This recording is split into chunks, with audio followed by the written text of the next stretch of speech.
ನಮಸ್ಕಾರ. ಕರ್ನಾಟಕ ಸಮಾಚಾರ ಚಾನಲ್ಗೆ ನಿಮ್ಮೆಲ್ಲರಿಗೂ ಹೃತ್ಪೂರ್ವಕ ಸ್ವಾಗತ. ದಯವಿಟ್ಟು ನಮ್ಮ ಚಾನಲ್ನ ಸಬ್ಸ್ಕ್ರೈಬ್ ಮಾಡಿ. ಇದೀಗ ಒಂದು ವಿಚಾರ ಬಹುತೇಕ ಕನ್ಫರ್ಮ್ ಆಗಿದೆ. ಅದೇನೆಂದರೆ ಡೊನಾಲ್ಡ್ ಟ್ರಂಪ್ ಅವರು ಪ್ರಧಾನಿ ನರೇಂದ್ರ ಮೋದಿ ಅವರು ತಮಗೆ ಫೋನ್ ಮಾಡಲಿಲ್ಲ ಎಂಬ ಕಾರಣಕ್ಕೆ ಕೋಪಗೊಂಡಿದ್ದಾರೆ ಮತ್ತು ಅದೇ ಕಾರಣದಿಂದಾಗಿ ಭಾರತ ಅಮೆರಿಕ ವ್ಯಾಪಾರ ಒಪ್ಪಂದ ಇಷ್ಟಾಗಿಯೂ ಫೈನಲ್ ಆಗಿಲ್ಲ. ಈ ಮಾತನ್ನು ನಾನು ಹೇಳ್ತಾ ಇಲ್ಲ. ಅಮೆರಿಕದ ಕಾಮರ್ಸ್ ಸೆಕ್ರೆಟರಿ ಹಾವರ್ಡ್ ಲಟ್ನಿಕ್ ಅವರು ಸ್ವತಃ ಒಂದು ಇಂಟರ್ವ್ಯೂನಲ್ಲಿ ಈ ವಿಷಯವನ್ನು ಜಗತ್ತಿನ ಮುಂದೆ ಬಹಿರಂಗವಾಗಿ ಹೇಳಿದ್ದಾರೆ. ಅವರು ಹೇಳಿದ್ದು ಹೀಗೆ: ಭಾರತ ಅಮೆರಿಕ ವ್ಯಾಪಾರ ಒಪ್ಪಂದ ಬಹುತೇಕ ಪೂರ್ಣಗೊಂಡಿತ್ತು. ಎಲ್ಲ ಅಂಶಗಳ ಬಗ್ಗೆ ಚರ್ಚೆ ನಡೆದಿತ್ತು.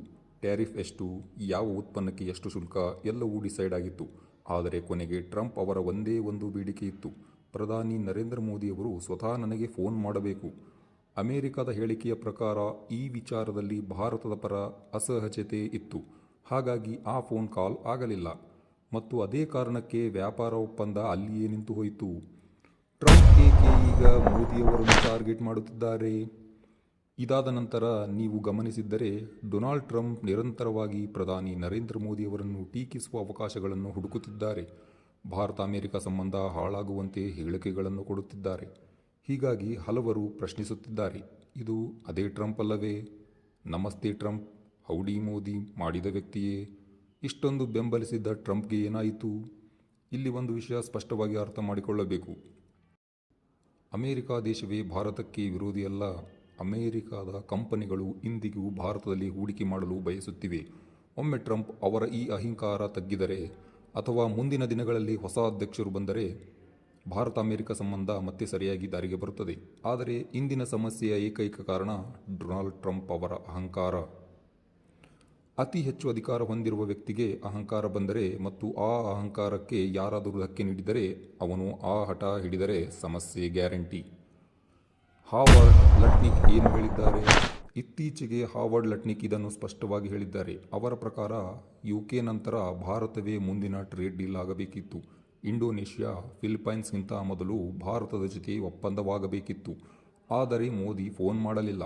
ಹಾಗಾಗಿ ಟ್ರೇನ್ ಸ್ಟೇಷನ್ ಬಿಟ್ಟು ಹೊರಟಿತು ಎಂದು ಅವರು ಹೇಳಿದ್ದಾರೆ. 3 ವಾರಗಳ ನಂತರ ಭಾರತ ಮತ್ತೆ ಸಂಪರ್ಕಿಸಿದಾಗ ಈಗ ತಡವಾಗಿದೆ ಎಂಬ ಉತ್ತರ ಬಂದಿತು.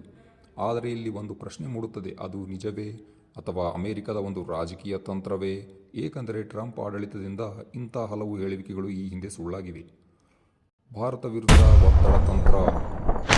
ಹೌದು, ಇದು ಭಾರತ ಸರ್ಕಾರದ ಮೇಲೆ ಒತ್ತಡ ತರಲು, ರಾಜಕೀಯ ಸ್ಥಿರತೆ ಸೃಷ್ಟಿಸಲು, ಪ್ರಧಾನಮಂತ್ರಿಯ ಇಮೇಜ್ ಹಾನಿ ಮಾಡಲು ಅಮೆರಿಕದ ಬಳಸುತ್ತಿರುವ ತಂತ್ರವೂ ಆಗಿರಬಹುದು.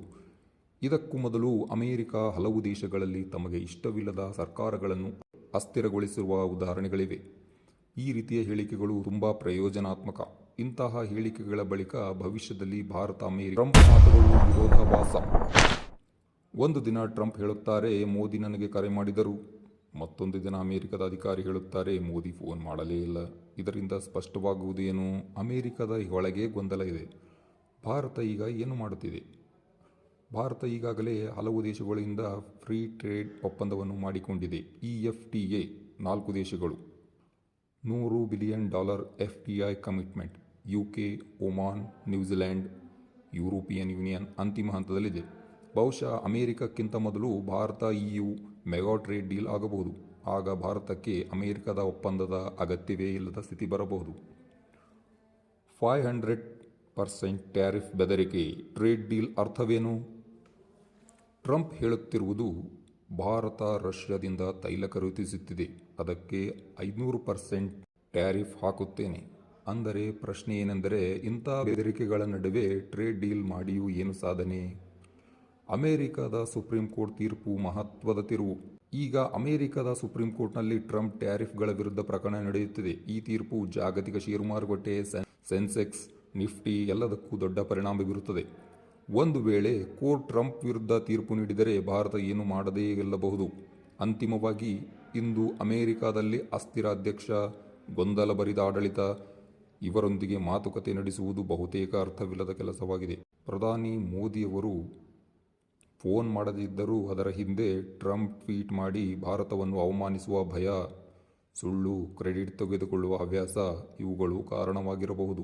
ಇದಕ್ಕಾಗಿಯೇ ಮ್ಯಾಕ್ರೋನ್ ಸೇರಿದಂತೆ ಹಲವಾರು ವಿಶ್ವದ ನಾಯಕರು ಟ್ರಂಪ್ ವಿರುದ್ಧ ಮಾತನಾಡಲು ಆರಂಭಿಸಿದ್ದಾರೆ. ಭವಿಷ್ಯ ಸ್ಪಷ್ಟ. ಭಾರತ ಈಗ ಪ್ರಮುಖ ಜಾಗತಿಕ ಆಟಗಾರ.